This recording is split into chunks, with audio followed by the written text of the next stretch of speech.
Praise the lord. Hallelujah. మొదటిగా Ruben ministries యొక్క director గారైన డేవిడ్ పల్లయ్య గారికి, అమ్మగారికి హృదయపూర్వక వందనాలు. అదేవిధంగా రూబెన్ మినిస్ట్రీస్ యొక్క ప్రెసిడెంట్ గారైన యేసాత్మయ్య గారికి హృదయపూర్వక వందనాలు. నా తోటి దైవ సేవకులు కూడి వచ్చిన మీ అందరికీ కూడా ప్రభు పేరిట హృదయపూర్వక వందనాలు తెలియజేసుకుంటున్నాను. దేవునికి మహిమ కలుగును గాక. ఆమేన్. హల్లెలూయా. మంచిది. ఈ సంఘక్షేమాభివృద్ధి కూడికలు 2.0 లాస్ట్ ఇయర్ కూడా వచ్చున్నాం. మరొకసారి రెండోసారి కూడా దేవుడు ఇక్కడికి రావడానికి కృప చూపించాడు. దేవదేవునికి హృదయపూర్వక వందనాలు తెలియజేసుకుంటాం. మంచిది. కొద్ది నిమిషాలు లేఖన భాగంలోకి మనం వెళ్దాం. కొద్ది నిమిషాలు, ఒక 15-20 నిమిషాలు నేను చెప్పి ముగిస్తాను. ఎందుకనగా రెండవ వర్తమానం కూడా ఉంది కనుక మనమందరం కూడా శ్రద్ధతో వినాలని ప్రేమపూర్వకంగా తెలియజేస్తున్నాను. ఈ సమయంలో ఒక మాట నేను మీకు తెలియజేస్తాను. నమ్మకము, వెంబడించటం, ఈ రెండు కూడా చాలా కష్టమైన విషయాలు. బైబిల్ పరంగా చూసుకున్నట్లయితే నమ్మకము, వెంబడించటం. నమ్మకం అనేది నమ్మటానికైతే నమ్ముతాం, కానీ వెంబడించడం అనేది చాలా కష్టమైన పని. అయ్యా, నాకు దేవుడు అంటే నమ్మకం ఉంది, ఆయన బాగు చేస్తాడు, ఆయన మా ప్రతి అవసరత తీరుస్తాడు అనే నమ్మటం వేరు, దేవుణ్ణి వెంబడించడం వేరు. దైవ సేవకులు ఈరోజు వేరే చోట మీటింగ్ ఉంది రండి అంటే ఎంత మాత్రం కూడా కష్టం, రావడానికి చాలా బాధపడుతూ ఉంటాం. పోనీ దైవ సేవకులు నెల రోజుల నుంచి మీకు అనౌన్స్మెంట్ చేస్తూనే ఉన్నారు, అమ్మ మన సంఘంలో దైవ సేవకులు వస్తారు, దైవ వర్తమానాన్ని అందిస్తారు, మన సంఘాలు బాగుపడతాయి, మన కుటుంబాలు బాగుపడతాయి అని చెప్పేసి ప్రార్థన చేయించుంటారు. రెండోదిగా రోజు అనౌన్స్మెంట్ కూడా చేసి ఉంటారు. కానీ నమ్మకం అంటే దేవుడు అంటే మాకు నమ్మకం ఉంది, కానీ మందిరానికి రావడమే వెంబడించడం. హల్లెలూయా. ఎంతమంది వచ్చారు, ఎంతమంది ఉన్నారు నాకైతే తెలీదు. చాలా తక్కువ మంది అనే నేను అనుకుంటున్నాను. ఏదేమైనప్పటికీ దేవుని వెంబడించడం అనేది చాలా కష్టతరమైన పని. ఇరుకులుంటాయి, ఇబ్బందులుంటాయి, బాధలుంటాయి, శ్రమలుంటాయి, ఇవన్నీ కూడా. అయినను దేవుడు మన పక్షాన నిలబడి ఆతృతగా ఎదురు చూస్తూ ఉన్నాడు. యెషయా రాసిన గ్రంథంలో ఒక మాట మనం చూద్దాం. యెషయా రాసిన గ్రంథము 65వ అధ్యాయము మొదటి 2 వచనాలు చదువుకుందామండి. నా వద్ద విచారణ చేయకుండా నా దర్శనమునకు రానిచ్చితిని, నన్ను వెతకని వారికి నేను దొరికితిని, నేను ఉన్నాను, ఇదిగో నా పేరు పెట్టబడిన జనముతో చెప్పుచున్నాను. చదవండి. చెడు మార్గంలో నడుచుకొనొచ్చు లోబడనొల్లని ప్రజల వైపు దినమంతయు నా చేతులు చాపుచున్నాను. హల్లెలూయా, హల్లెలూయా. ఆయన మాటకు లోబడను, ఆయన మాటకి ఏమాత్రం కూడా లోబడం, ఎంత మాత్రం కూడా ఆయన మాట వినం, ఆయన ఆజ్ఞను ఏమాత్రం కూడా గైకొనం. ఆయనను మన దేవాతి దేవుడు ప్రేమ కలిగిన వాడు కనుక దినమంతా కూడా ఏం చేస్తున్నాడు, చేతులు చాచి అడుగుతున్నాడు. హల్లెలూయా, హల్లెలూయా. మనం చీకొట్టినా, నేను ఈరోజు మందిరానికి రాను అన్నా, అబద్ధాలాడినా, వ్యభిచారం చేసినా, దొంగతనం చేసినా, ఆయనను దేవుడు ఏం చేస్తున్నాడు, చేతులు చాచి అడుక్కుంటున్నాడు. ఒక రకం చెప్పాలంటే హల్లెలూయా. మనల్ని అడగాల్సిన పని లేదు.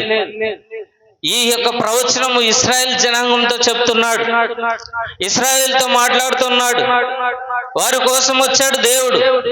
ఆయనను దేవుడు మన కొరకు కూడా, ఆయన మన వైపు కూడా తిరిగి మన ప్రతి పాపమును కూడా కడగడానికి సిద్ధంగా ఉన్నాడు. కానీ మనం పోవడానికి ఎంత మాత్రం కూడా ఇష్టపడటం లేదు. అయ్యో, చాలా డైలాగులు ఉన్నాయి, చాలా స్టేట్మెంట్లు ఉన్నాయి బైబిల్లో. ఆయన అరిచేతుల్లో మనం చెక్కుకున్నాడంట. ముదిమి వచ్చే వరకు ఎత్తుకొని వాడు నేను, హల్లెలూయా. అయినను కూడా మనము ఎంత మాత్రం కూడా దేవుని వైపుకు తిరగటం లేదు. ఎందుకు? మనకి ఇంకే విధంగా వస్తాయి ఆశీర్వాదాలు? మనం ఏ విధంగా పొందుకుంటాం? దేవుని దగ్గర నుంచి వచ్చే దీవెనలు ఏ విధంగా పొందుకోగలం? ఆయన అరిచేతులు పెట్టి ఇప్పటికీ కూడా అడుగుతూ ఉన్నాడు, ఇదిగో రా, నా వద్దకు రా, నేను నిన్ను ఆశ్రయిస్తాను, నీకు నీ ప్రతి అక్కర్ల నుంచి విడుదల కలుగు చేస్తాను, నీ శ్రమల్లోను నీ ఆరోగ్యమును అన్ని కూడా ఇస్తానంటే మాకు అవేమి వద్దు, మా బ్రతుకు మాదే, నీ బ్రతుకు నీదే. ఎంతటి మాట! బైబిల్ లేఖనం చాలా స్పష్టంగా తెలియచేస్తుంది. యెషయా రాసిన గ్రంథం 1వ అధ్యాయము 2-3 వచనాలు చదువుకుందామండి ఒకసారి. యెహోవా మాట్లాడుచున్నాడు, ఆకాశమా ఆలకించుము, భూమి చెవియొగ్గుము, నేను పిల్లలను పెంచి గొప్పవారిని చేసి తిని వారు నా మీద తిరుగుబడి ఉన్నారు. హల్లెలూయా. పాపం వాళ్ళకి చెప్పి వీళ్ళకి చెప్పి వీళ్ళెవరు వినకపోయేసరికి ఎవరితో చెప్తున్నాడు? ఆకాశమా ఆలకించుము, భూమి. మనుషులతో మాట్లాడి మానేశాడు పాపం. పోనీ చిరుగురుపాటు సంఘంతో ఏమైనా పిలిచి మాట్లాడా? లేదా రూబెన్ మినిస్ట్రీస్ యొక్క సంఘస్థులతో ఏమైనా మాట్లాడా? దైవ సేవకులతో మాట్లాడా? పోనీ సృష్టిలో ఉన్న జనాంగంతో మాట్లాడగలిగాడా? ఎందుకంటే మాట్లాడి ఎంతకాలం కూడా వినకపోయేసరికి పిచ్చి పట్టినట్టుంది. ఇంకెవరున్నారు? ఆకాశమా ఆలకించు, భూమి చెవియొగ్గుము. ఎంత దరిద్రమైన మాట అండి. మనం వినటానికి కూడా చండాలంగా ఉంది అసలు ఆ మాట. మనలతో మాట్లాడాల్సిన దేవాది దేవుడు మనల్ని పక్కన పెట్టి, నోరున్న మనల్ని పక్కన పెట్టి, వినగలిగిన చెవులున్న మనల్ని పక్కన పెట్టి ఆయన ఆకాశంతోనూ భూమి మీద మాట్లాడుతూ ఉన్నాడు.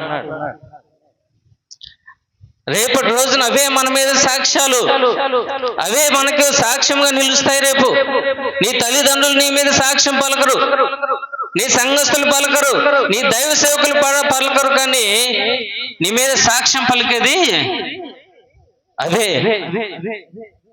భూమి చెవియొగ్గుము, ఆకాశము ఆలకించము. అబ్బా, ఎంతటి అసలు ఆ విషయం మాట చదువుతుంటే నాకు చాలా బాధ అనిపించిందండి. అసలు ఈ ఏడవటం ఒకటే తక్కువైంది. ఇంతమంది జనంతో ఉన్నారుగా, సంఘంతో మాట్లాడకుండా ఇదేమొచ్చిన కాలం? దేవునికి ఇదేం పని?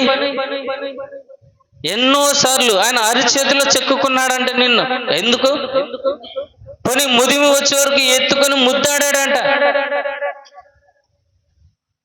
ఎంత మాత్రం కూడా ఆయన ప్రేమను మనం రుచి చూచి కూడా వెనక్కి తగ్గుతున్నామంటే మనది నిర్లక్ష్యమా మరి ఏదో తెలియదు. ఒక మాట నేను మీకు తెలియచేస్తాను. ఇర్మియా రాసిన గ్రంథం 35వ అధ్యాయంలో ఒక మాట నేను మీకు తెలియచేస్తాను. ఇర్మియా రాసిన గ్రంథము 35వ అధ్యాయము 16వ వాక్యాన్ని ఒకసారి మనం చదువుకుందాం. రేకాబు కుమారుడైన, మళ్ళీ చదవండి అమ్మా. యెహోనాదాబు, హల్లెలూయా. యెహోనాదాబు తమ తండ్రి తమకిచ్చిన ఆజ్ఞలను నెరవేర్చిని గాని ఈ ప్రజలు నా మాట వినరు. హల్లెలూయా. అబ్బా, ఎంత మంచి మాట! జీవితంలో దేవాతి దేవుడు ఒక వ్యక్తితో పోల్చుకుంటున్నాడంటే అసలు ఎంతటి అవివేకమైన మాట. ఒక వ్యక్తితో కంపేర్ చేసుకుంటున్నాడు. సృష్టికర్త అయిన దేవాతి దేవుడు ఎక్కడ, పాపపు ఊపిలో పడుకుంటున్న మనం ఎక్కడ? అలాంటిది ఒక దేవాతి దేవుడు ఒక వ్యక్తితో కంపేర్ చేసుకున్నాడు తన జీవితాన్ని. అయ్యో, రేకాబు కుమారుడైన యెహోనాదాబు మాటలు ఆ రేకాబీయులు మొత్తం కూడా విన్నారు. అసలు ఆయన ఏదైతే ఆజ్ఞ ఇచ్చాడో ఆ ఆజ్ఞను ఫాలో అయ్యారే కానీ దేవుడు చెప్పినా కానీ వాళ్ళు వినలేదు. హల్లెలూయా. ఒక వ్యక్తికి ఎంత ఇంపార్టెన్స్ ఇచ్చారో ఇక్కడ మనం చూద్దాం. ఇదే అధ్యాయంలో ఒకసారి మనం చూద్దాం. ఇర్మీయా రాసిన గ్రంథం 35వ అధ్యాయంలో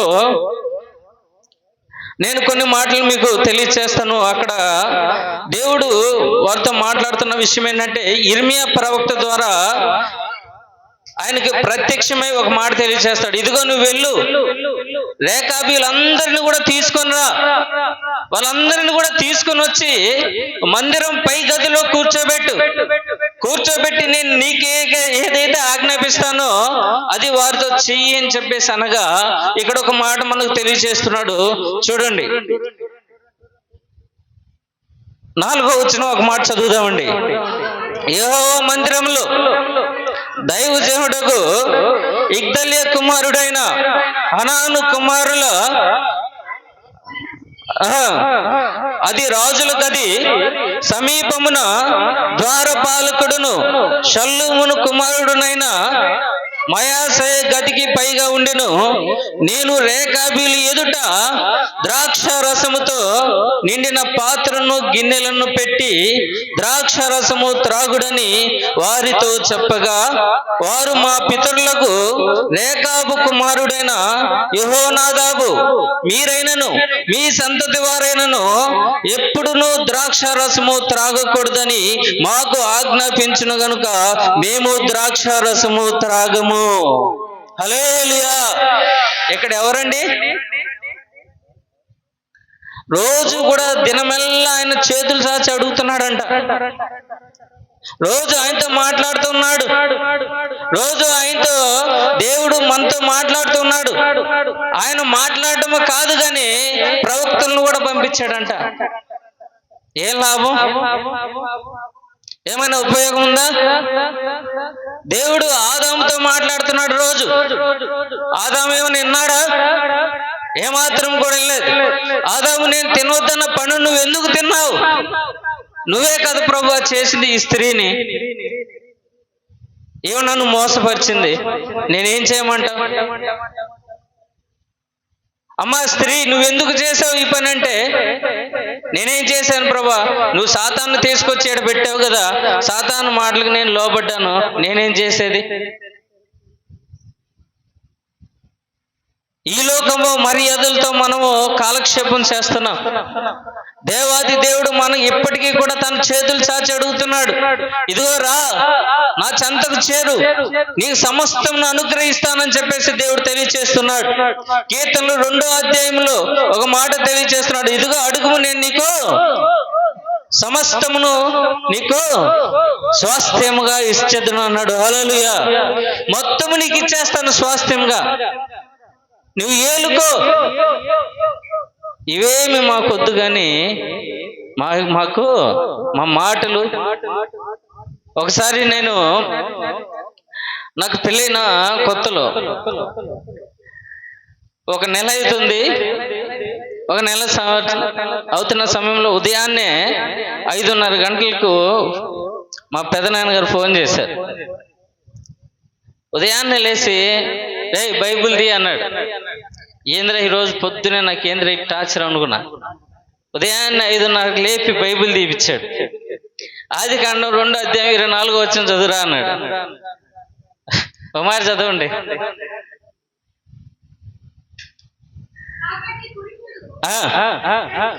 తన తల్లిని విడిచి తన భార్యను హత్తుకును. ఈ మాట చదవగానే అన్న మాట ఏంటంటే, మై సన్, నేను ఇంగ్లీష్లో చెప్పా, తెలుగులో మీరు ట్రాన్స్లేట్ చేసుకోండి. హల్లెలూయా.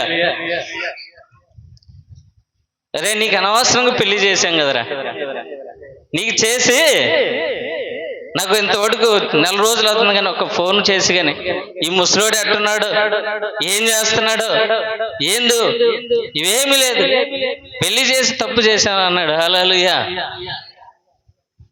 పిల్లలంటే ఆయనకి ప్రేమ, ఎప్పుడు ఆయనతో మాట్లాడాలని ఆయన ఆశించుకుంటాడు. ఎందుకంటే కన్న బిడ్డలం కనుక. ఇంత ప్రేమను నేను 4 రోజులు చేయబోయేసరికి అన్న మాట ఉదయాన్నే నన్ను నిద్ర లేపాడు. హల్లెలూయా. అరే నీకు పెళ్లి చేసి తప్పు చేశాను నేను. ఎందుకంటే తన ఉద్దేశం నేను ఆయనతో మాట్లాడలేదు, ఆ 4 రోజులు నేను ఆయనతో సంభాషణ చేయలేదు. ఆయన అప్పటికీ కూడా ఓపిక పట్టి పట్టి పట్టి అడుగుతున్నాడు, ఇదిగో నీకు అనవసరంగా నేను పెళ్లి చేశాను రా. ఎంత మాట! వారికున్న ప్రేమ, తల్లిదండ్రులుగా బిడ్డల మీద ఉన్న ప్రేమ, మనల్ని సృష్టించిన మన దేవాతి దేవుడు మన మీద ఇంకెంత ప్రేమ చూపుతాడో ఒకసారి మనం ఆలోచన చేద్దాం. అని ఇచ్చిన ఆజ్ఞలు మనం త్రోసివేస్తున్నాం.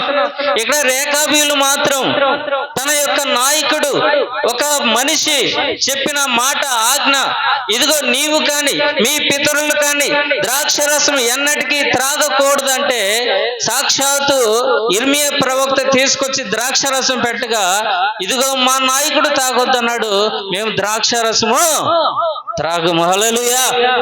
ఎంతటి గొప్ప మాట! అయితే ఇక్కడ ఒక మాట తెలియచేస్తున్నాడు, రండి చూద్దాం. అదే అధ్యాయంలో కూడా తర్వాత విషయాలు కూడా మనం ఒకసారి చదువుదాం. 7వ వాక్యాన్ని చదువుదాం. మరియు మీరు ఇల్లు కట్టుకొనవద్దు, విత్తనములు విత్తవద్దు, ద్రాక్ష తోట నాటవద్దు, అది మీకుండనే కూడదు. మీరు పరవాసము చేయు దేశములో దీర్ఘాయుష్మంతులగునట్లు మీ దినములన్నీ గుడారంలోనే మీరు నివసింపవలనని అతడు మాకు ఆజ్ఞాపించెను. కావున మా పితరుడైన రేకాబు కుమారుడైన యెహోనాదాబు మాకు ఆజ్ఞాపించిన సమస్త విషయంలో అతని మాటను బట్టి మేము గాని, మా భార్యలు గాని, మా కుమారులు గాని, మా కుమార్తెలు గాని ద్రాక్షారసం త్రాగుటలేదు. మా తండ్రి అయిన యెహోనాదాబు మాకు ఆజ్ఞాపించిన సమస్తమును బట్టి మేము విధేయులగునట్లు కాపురముండుటకు ఇండ్లు కట్టుకొనలేదు. హల్లెలూయా. ఒక వ్యక్తికి ఎంత ప్రాధాన్యత ఇస్తున్నారు చూడండి. ఒక వ్యక్తికి ఎంత ఆయన మాటకి ఏ విధంగా లోపడుతున్నాడు చూడండి. ప్రభువు దినమెల్లా మన కొరకు ఎదురు చూస్తా ఉన్నాడు. ఇదో ఈడు వస్తాడేమో, హక్కును చేర్చుకుందామేమో. ఆయన ఒక్క మనిషి అతనితో మాట్లాడితే ఎంత సంతోషిస్తాడో. అలాంటి దేవాతి దేవుడు ఏం చేస్తున్నాడంటే కంపేర్ చేసుకున్నాడు, ఒక వ్యక్తితో కంపేర్ చేసుకున్నాడు. ఎవరిని బట్టి కంపేర్ చేసుకున్నాడంటే మనల్ని బట్టే. మనం ఆయనకి ఇవ్వాల్సిన ప్రాధాన్యత మనము ఇయ్యకపోవటాన్ని బట్టి ఒక వ్యక్తితో కంపేర్ చేసుకుంటున్నాడు. ఇక్కడ చూద్దాం, ఒక మాట నేను మీకు చదువుతాను, గమనించండి. 12వ వాక్యం చదువుదాం. అంతటా యెహోవా వాక్కు ఇర్మియాకు ప్రత్యక్షమై ఇలాగు సెలవిచ్చెను, ఇశ్రాయేలు దేవుడకు యెహోవా సెలవిచ్చినదేమగా, నీవు వెళ్ళి యూదా వారికి యెరూషలేము నివాసులకు ఈ మాట ప్రకటింపము. యెహోవాకు ఇదే, మీ శిక్షకు లోబడి నా మాటలను ఆలకింపరా, ఇదే యెహోవాకు. ద్రాక్షరసము త్రాగవద్దని రేకాబు కుమారుడైన యెహోనాదాబు తన కుమారులకు ఆజ్ఞాపించిన మాటలు స్థిరముగా ఉన్నవి. నేటి వరకు తమ పితరుని ఆజ్ఞకు విధేయులై వారి ద్రాక్షరసము త్రాగుకున్నారు. అయితే నేను పెందల కడనే లేచి మీతో బహుశ్రద్ధగా మాట్లాడినను మీరు నా మాట వినుకున్నారు. హల్లెలూయా. ఎంత మాట అండి! పెందల కడనే లేచాడంట. ఎందుకు? అసలు మనం వినేవాళ్ళం అయితే మన తండ్రి అసలు ఆగడము. హల్లెలూయా. మనం ఇలా ఉన్నాం కాబట్టి మన తండ్రి ఇప్పటికీ కూడా మన పక్షాన ప్రేమగా చూస్తూ ఉన్నాడు. మన పక్షాన దీనంగా చూస్తున్నాడు. ఇక్కడ చూడు, రేకాబు కుమారుడైన యెహోనాదాబు మాట విని వారు ఇండ్లు కట్టుకోలేదు, విత్తనాలు తినడానికి విత్తనాలు నాటుకోలేదు, పంట వేయలేదు, స్థిర నివాసాలు ఏర్పాటు చేసుకోలేదు. వారు బ్రతికిన కాలం అంతా గుడారాల్లోనే ఉండాలంట. హల్లెలూయా. మనం అయితే చక్కని మందిరాలు కట్టుకుంటాం, చక్కని ఇల్లు కట్టుకుంటాం, స్థిరంగా స్లాబ్ వేసుకుంటాం, అన్ని రకాల హంగులు ఏర్పాటు చేసుకుంటాం, సౌకర్యాలు. గుడారాలు ఏ సౌకర్యం ఉండదు. ఎండొచ్చినా వానొచ్చినా ఎగిరిపోతానే ఉంటే మళ్ళీ కట్టుకోవటమే. ఇంత బాధపడలేక ఎవడు కూడా, రేకాబు నాయకుడైన యెహోనాదాబు మాట ఎవరు కూడా మీరలా. ఇప్పటికీ కూడా ఇక్కడ మాట్లాడుతున్న మాట ఏంటంటే, ఇప్పటికీ ఆయన మాట స్థిరము. హల్లెలూయా. కానీ పెందల కడి నేను లేచి ఎంత కంపేర్ చేసుకున్నాడో తెలుసా ఒక వ్యక్తి గురించి. అరే, రేకాబు కుమారుడు ఎక్కడ, నేనెక్కడ, సర్వ సృష్టికర్త అయినా నేనెక్కడ, మనుషుల్లో ఒక మనిషి అయినా రేకాబు కుమారుడైన యెహోనాదాబు ఎక్కడ? కానీ ఆయనకి ఇచ్చిన మాట వారి జనాంగం అంతా కూడా, వారి వంశం అంతా కూడా వింటున్నారు. నేను సృష్టించిన నా జనాంగము నా మాట పెందల కడన లేచాడంట. అక్కడ చదువుదాం మరొకసారి అదే మాట. 14వ వచనం, 15వ వచనం చదవండి. మరియు పెందల కడ లేచి ప్రవక్తలైన నా సేవకులందరినీ మీ యొద్దకు పంపుచు, ప్రతి వాడును తన దుర్మార్గులను విడిచి మీ క్రియలను చక్కపరుచుకొనని ఎడల అన్య దేవతలను అనుసరింపకయు వాటిని పూజింపకయు నుండిన ఎడల నేను మీకును మీ పితరులకు ఇచ్చిన దేశంలో మీరు నివసింతురని నేను ప్రకటించితిని గాని మీరు చెవి యొగ్గక నా మాట వినకపోయిరి. మన కోసం చాలా చేశాడు. ఇదో పాలు తేనెలు ప్రవహించి దేశం మీకు ఇస్తానన్నాడు. ఐశ్వర్యము, సమస్త భూమి నీకు స్వాస్థ్యముగా ఇస్తా అన్నాడు. అయినను కూడా మనకు అవేం అవసరం లేదు. రేకాబు కుమారుడిని యెహోనాదాబు చెప్పిన వారు శ్రేష్టము, దినమెల్లా నీ కొరకు నేను ఎదురు చూస్తున్నాడు. పెందల కడను లేచి నిన్ను ప్రాధేయపడుతున్నాను. ఇదిగో నేను కాదు, ప్రవక్తలను కూడా మీ యొద్దకు పంపించాను. ఇర్మియా ప్రవక్త వచ్చాడు, యెషయా ప్రవక్త వచ్చాడు. అందరూ వచ్చి మన నడతలో సక్రమంగా బాగు చేసుకునిరా బాబు అంటే ఎంత మాత్రం కూడా చాలా వేదనకరమైన విషయం ఇది మాత్రం. ఒక క్రైస్తవాన్ని చెప్పుకుంటున్న మనము దేవుని నమ్మటం కాదు, దేవుని వెంబడించడం. హల్లెలూయా. ఆయన నమ్మాలి, అంత మాత్రమే కాదు, కానీ ఆయన మనము వెంబడించేవారుగా ఉండాలి. రేకాబు కుమారుడు చెప్పిన మాటలు ఎంత శ్రేష్టంగా ఉన్నారో ఒకసారి మనం చూద్దాం.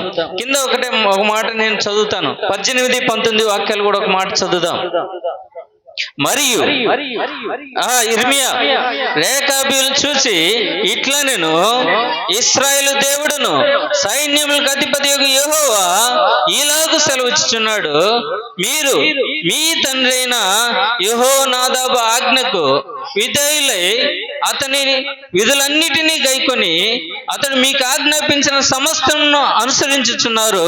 కాబట్టి ఇశ్రాయేలు దేవుడును సైన్యములకు అధిపతి యెహోవా సెలవిచ్చినదేమనగా, నా సన్నిధిలో నిలుచుటకు రేకాబు కుమారుడైన యెహోనాదాబు సంతతి వాడు ఎన్నడూను ఉండక మానడు.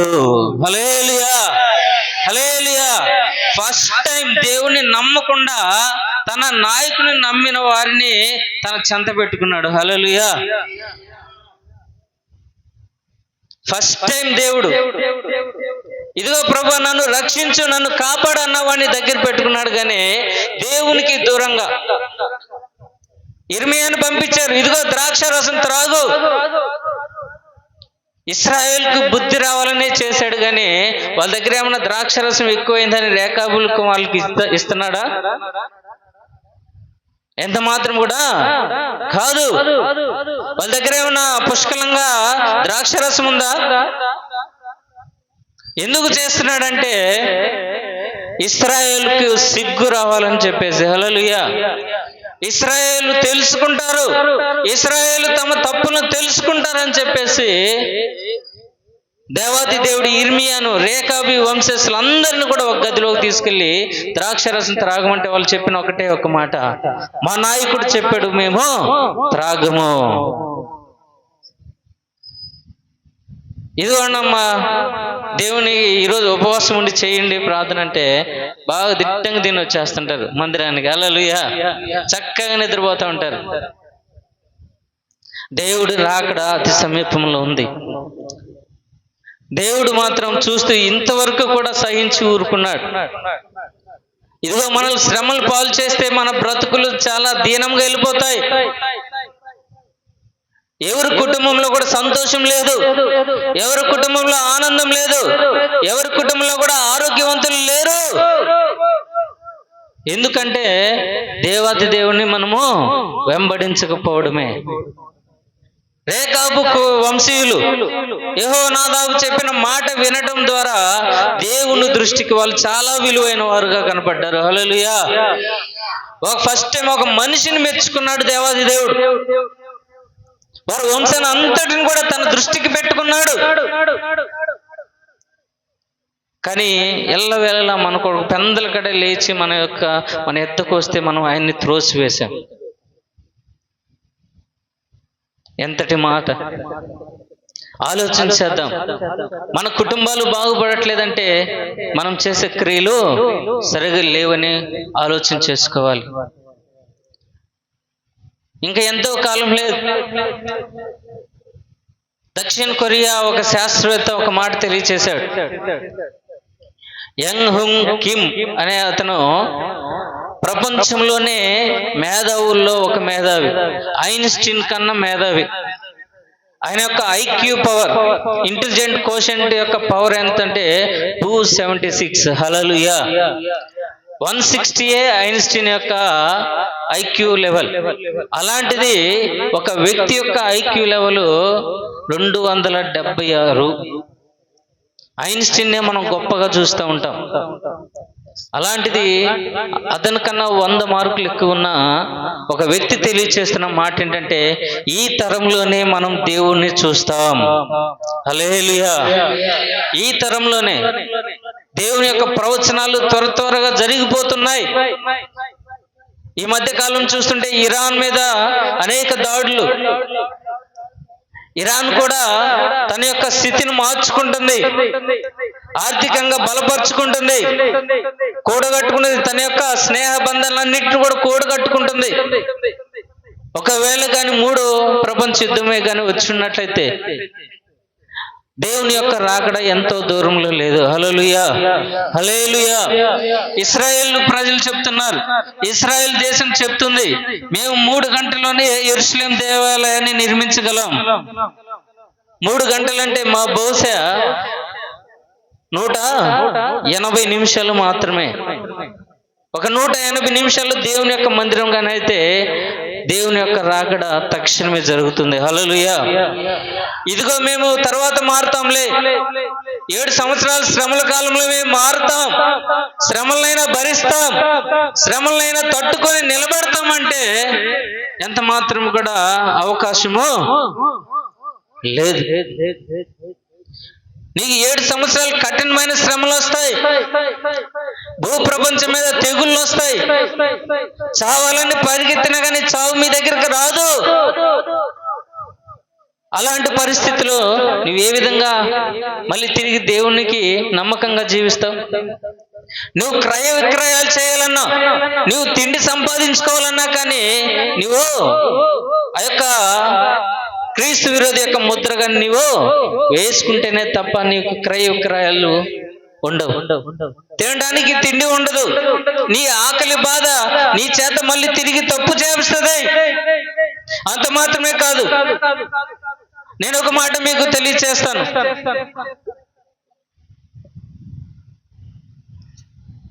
రెండవ తెస్సలోనికి రాసిన పత్రిక 2వ అధ్యాయం 11, 12 వచనాలు ఒక మాట చదివి నేను ముగిస్తానండి. 2వ తెస్సలోనికి రాసిన పత్రిక 2వ అధ్యాయం 11, 12 వచనాలు. ఇందుచేత సత్యమును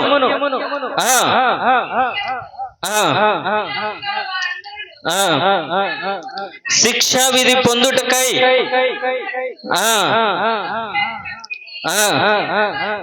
దేవుడు వారికి పంపుచున్నాడు. హల్లెలూయా, హల్లెలూయా. ఇక్కడ దేవుడే మనల్ని భ్రమలో పెడతాడంట, మోసం చేయడానికి. యాంటీ క్రైస్ట్ చెప్పిన మాటలు, మోసపోయిన మాటలు నమ్మడానికి దేవాది దేవుడే భ్రమను కలిగిస్తూ ఉంటాడంట. హల్లెలూయా. చాలా చక్కగా ఉంటది ఆ మాట.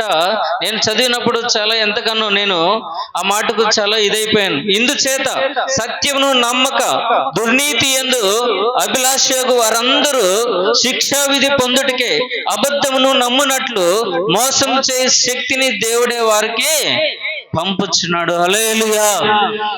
దేవుడే కలుగు చేస్తాడంట. ఆ భ్రమలో మనము తప్పు చేస్తాము, నిరంతరమైన నరకంలోకి మనము ఈడ్చబడుతూ ఉంటాం. 7 సంవత్సరాల మహాశ్రమలు నువ్వు తట్టుకోగలిగితే మరొక అవకాశం దేవుడు నీకు ఇస్తాడు. అంతవరకు నువ్వు రాకుండా దేవుని యొక్క సంఘం 7 ఏళ్ల శ్రమల కాలం ముందు సంఘము, తన పరిశుద్ధ సంఘం దేవుడు ఎత్తబడుతుంది. ఆ యొక్క సంఘంలో మనం ఉండగలిగితే 1000 ఏళ్ల పరిపాలనలో నువ్వు ఉంటావు. ఆ తర్వాత నూతన సృష్టి, నూతన భూమిలోకి నువ్వు ప్రవేశించగలుగుతావు. అంతే తప్ప నేను 7 ఏళ్ళ శ్రమ కాలం ఉంది కదా, నా ప్రతాపం ఏందో నేను అప్పుడు చూపించుకుంటా, నా నీతి ఏందో నేను అప్పుడు చూపించుకుంటా, నా మంచితనం ఏందో నేను అప్పుడు చూపించుకుంటా అంటే దేవాతి దేవుడే భ్రమ కలుగు చేస్తాడు. కాబట్టి రేకాబు కుమారులు యొక్క నాయకుడు చెప్పిన మాటకు దేవాతి దేవుడే వారందరినీ కూడా తన యొక్క వశంలో పెట్టుకోగలిగాడు. రక్తం ఇచ్చి కొన్న మనల్ని ఇంకెంత ప్రేమిస్తాడో ఒకసారి ఆలోచన చేద్దాం. ఇంతవరకు చేసింది వదిలేద్దాం, మరొక అవకాశం దేవుడు మనకు కలుగు చేస్తున్నాడు.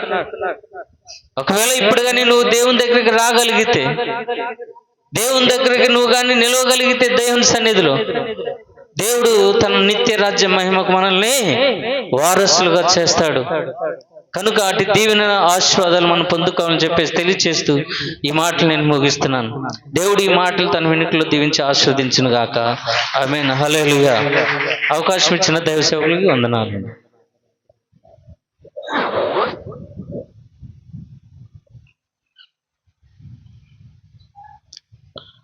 అందరం కూడా తలలో ఉంచుదాం.